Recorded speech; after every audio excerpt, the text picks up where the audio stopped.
The mindset that a lot of buyers have is they're going to wait for rates to go down before they buy a house. We're dealing with kind of a combination of the price appreciation that happened over the last 5 years. Your payment would come out to about $4,400 a month. Average net worth of a homeowner versus a renter is significantly higher. In our market, you would need to make about $108,000 a year in household income to make that $4,400 a month.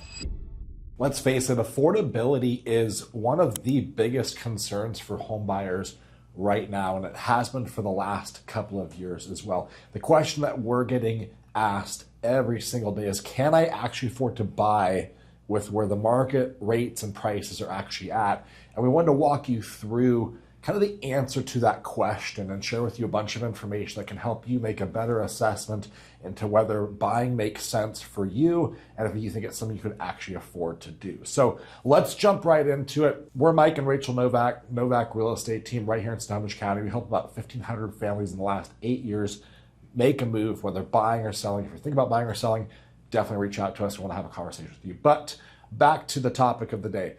No BS, rates are higher than they were back during the COVID markets. During 2020, 2021, rates were like 2 to 3%. It was historically low interest rates. And we're not going back there anytime soon. Like that's a really tough reality check, I think, for a lot of people, is they're like holding on for this like 3% return, to go back to that. And it's just not going to happen, right? Yeah. Like it might happen in 30 years, but it's not relevant to anything in the near future, right? So we're in a rate climate where rates have been pretty stubborn for a while. And if we look at the history of the rates, they were really jumping up in 2022. Yeah, exactly right. And so, like you said, this is a big reality check for people. Anybody who is waiting for rates to come back down or for them to go back to 3 or 4%, it's not going to happen. So it's really important that you understand where the market is right now and where it's going to be headed if rates do come down even back to the 5s. Right now we're dealing with kind of a combination of the price appreciation that happened over the last 5 years especially, plus higher interest rates. A lot of buyers are wondering, can I even afford to buy with all this, so much money for a house plus these high interest rates? It makes the payments quite a bit higher.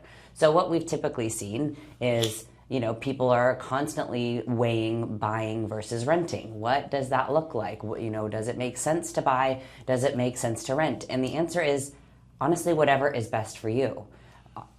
As we know, when it comes to buying, that's going to create stability in your monthly payment. That's going to create stability in your lifestyle. So even if it's a little bit of a stretch at first, it really is never going to go up. Whereas renting, that creates a lot of volatility in your life, right? That creates an environment where the rate could go up, the rent could go up every single year, and you don't have any control over that. And while that would be happening, costs for homes to buy are going to continue to go up. So, you've got predictability when it comes to owning a property. And then, of course, you've also got that wealth building aspect of it. The average net worth of a homeowner versus a renter is significantly higher. I want to say 43 times percent. 43 times, yes. Oh, 43 times. 43 times the net worth if you are a homeowner versus a renter. So it's a huge, huge difference. And I think the stability dynamic is the one that people miss so much in this conversation. Is they're like, well, gosh, it's a little bit cheaper. It's saving me a few $100 a month to rent.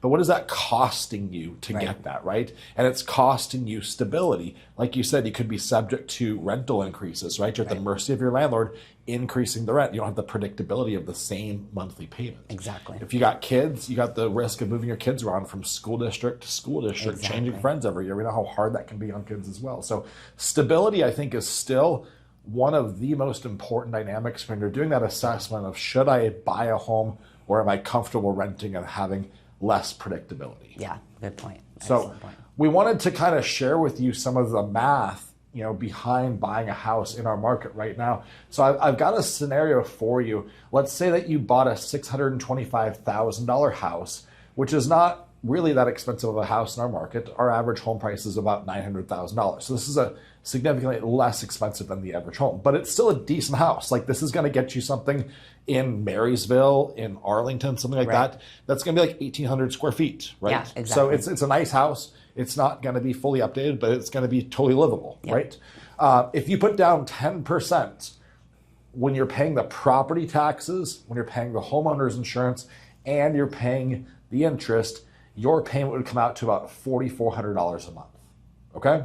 So that's kind of gives you an idea of what you're looking at right now. If you can only afford $2,500 a month, unless you have a huge down payment, it's probably not going to make sense for you to buy a house, right? Like that's just too big of a gap. You're talking almost $2,000 a month. Right. So, exactly. And of course, we're going to get asked, well, gosh, I don't have a down payment.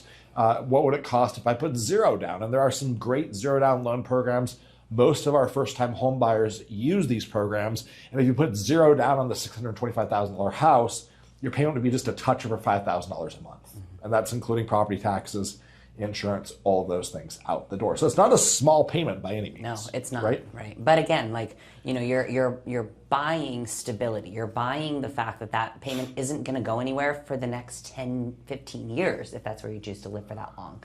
Whereas getting into a rental that's maybe $3,200 or $3,500 a month, that could be creeping up significantly, and then you have no control over where that goes. Whereas a home, you have the stable payment, the value of that property is going to continue to go up. So you're going to be making money and net worth because of that equity that's building over those years. Definitely. So we talked about kind of payments and what that would come out to, but what about the income side of things? Because obviously, how you're probably asking yourself, how much money do I need to make in order for this to work financially? And so we've got some information for you on that as well. So we want to talk or start with introducing you to a concept called DTI, and that stands for debt to income ratio. This is what all lenders look at.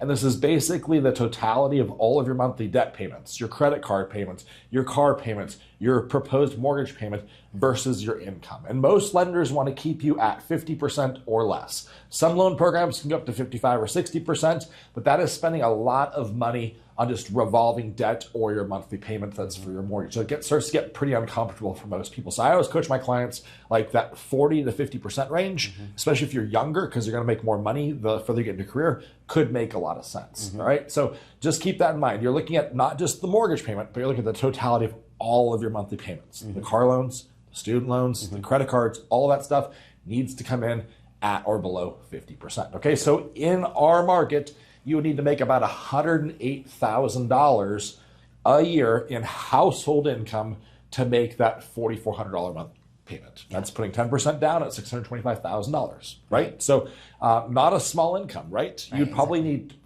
for most jobs in this market, you probably need two income earners for this to work. Like mom and dad both need to work, or whatever. Yeah, exactly. That's what we're seeing is, when we say household income, it's all of the income earners in the home together if they're going in to purchase a home together. That's what we're talking about. And then if we took this a step further, we said, okay, I want to just do the 0% down, totally cool, but you would need to have a household income of more like $122,000 to keep that DTI at or below that 50%, just because your payment's higher, right? You're putting less money down. So there's a benefit where you're not putting in, $65,000 of cash, but your monthly payment's going to be $600 a month higher. That's exactly right, yeah. So what does this get you in Snohomish County, Rachel? Yeah, exactly. So what does $625,000 actually even get you in Snohomish County? Well, it completely is dependent on the location, right? What we like to say is Seattle and Bellevue in our areas are kind of the epicenter of pricing. That is like peak, the most biggest pricing. So the further away you get from those epicenters, the more affordable housing you're gonna find. So a lot of people, especially during COVID, there were a significant amount of people that filtered out of King County up into Snohomish County in order to find more affordable housing. There's more people working remote, more people are working from home. There's a lot of remote and hybrid options. That was a fantastic opportunity for people to do that. Well, the same is true now. Like anybody who's needing to get into this price range, $625K, where you're gonna find the best homes, the most affordable, the biggest homes in that price range are gonna be more like Marysville. They're gonna be up in Arlington. They're gonna be even up in Stanwood or out east in Granite Falls or Sultan even.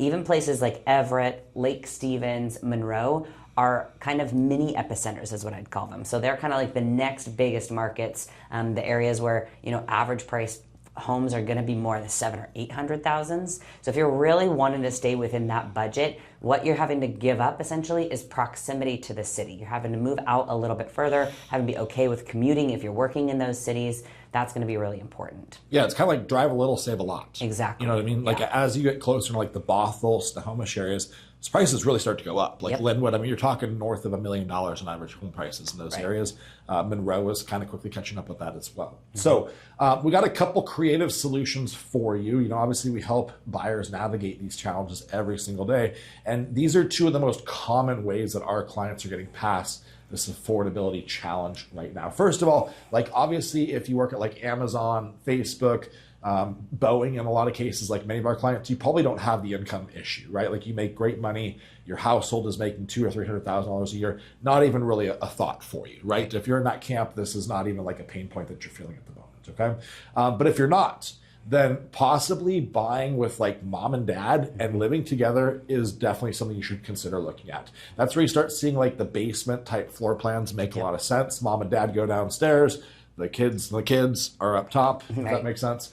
And now you're sharing that payment. You know, that could make a lot of sense to get that monthly amount down a good bit, right? Yes. They're also sharing maybe the down payment as well. Right. So, multi-generational has become really, really popular for this reason, right? Like as affordability is increasing, like, or affordability is, I guess, going lower, you're not able to afford as much home. More and more people are joining forces with family members and living together and create, you know, being able to live in really nice homes with multiple incomes coming in. Right. The other really common strategy, and this is really big right now, is what we call a 2-1 buy down. I've done a couple of videos about this. You can go on our YouTube channel and search for it and watch those. But just to kind of succinctly describe it to you, it's where you get a 2% lower interest rate the first year you have the home, then a 1% lower rate the second year you have the home. So if rates are 6.4 right now, they would be 4.4 the first year, then 5.4 the next year after that, and then they'd be at that 6.4 for years, 3 and onward. That's exactly right. Yeah. So that kind of gives you a bridge to get from where we're at right now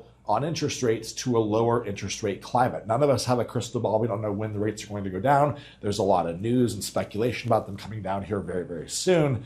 And it'll allow you to refinance in the future. But of course, there's in no way a guarantee that rates are going to drop, right? Right, exactly. But you know your worst case scenario. This is not an adjustable rate mortgage. You know what the 30-year fixed rate is right when you sign and close on the house. This is something that costs about 2% of the loan amount to do this, right? It's not free. It's a loan program.